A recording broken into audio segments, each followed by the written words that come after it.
Hello and welcome to a new video. We're watching the second quarterfinal from the Edison World Championship 2025. Here, this is a replay playing between Iporo and Leonardo. Going fast forward a little bit. Leonardo goes first. He's playing with Vayu Turbo against Hero Frog. So starts with the hamster. The frog pair starts with basically the combo. This is pretty good start. He bounces to the very well played. So he has a swap instead of rebounding. Goes for a two proc. Doesn't even attack. I think fearing a Raiko. Um, and yeah, goes for Armageddon Knight. He can summon from the deck the Raiko, and then he can Brionac with this pitching tool, and he can actually start doing a ton of damage. I like playing this way. Yeah, this is already game at I think 69 plus 14. Yeah, this is already game. Basically, just a great hand. The frog player didn't set anything, not really expecting start like this, and the Vayu player just did what he does, what the deck does best, which is to be aggressive and to against frogs. You don't want to play the wrong game. They're better at the wrong game. You need to be aggressive. Starts with the swap frog.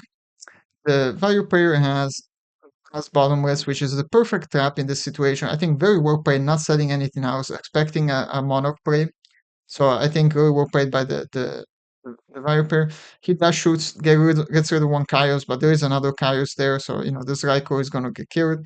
Summons the swap frog, and yeah, starts doing some damage. Kind of difficult to come back from here, and swap on top of that can recycle this Kaios, which is very well played. You have the Sirocco, you're gonna do some damage, but this Sirocco is gonna get banished again, and you can't oppression this because it can keep coming back. So and so yeah, you're already really far behind. But yeah, you're kind of trying to claw back into the game. Yes, banishes the riding vogue. You're stuck with two values in hand. Now can go for the Stratos. And Stratos is a really annoying card because it just keeps generating more advantage. Tax, and now you're kind of stuck between a rock and a hard place a little bit. Okay, tax the value. Plays it very conservatively. I like it because the wrong game, as I said, it's gonna be in his favor. So uses wing blast to return something to the top. But yeah, this is just you really don't have an easy way to come back. Um, yeah, so attacks the value. Very well played, knowing that it's a value set. Bottomless on Kaiko.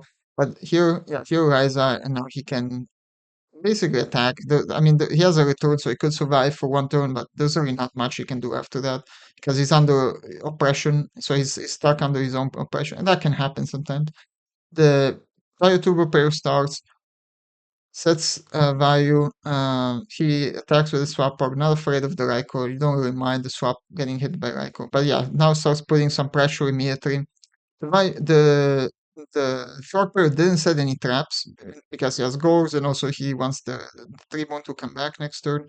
Tribune comes back, attack devastation virus, but the Tribune will come back again. Yeah, that's tributed for the Ryza. Wants to return one of the back row. He hits the bottom with torrential, unfortunately, and gets basically 3 for 1. Um, or at least 3 for 2, and so it's yeah, he draws two monsters from DV, so it's an idea. Does Tornado, summons, and then goes for Kairos. He can go for game here, yeah, and that's just game. There's no goals left. Yeah, and that's very well played by the value player. Very played aggressive when he needed to, and yeah, you can see that's how you kind of win the frog matchup is to be really aggressive. Of course, to draw the Dark Arm Dagger twice that really helps, but yeah, thanks for watching, and we'll catch you in the next replay.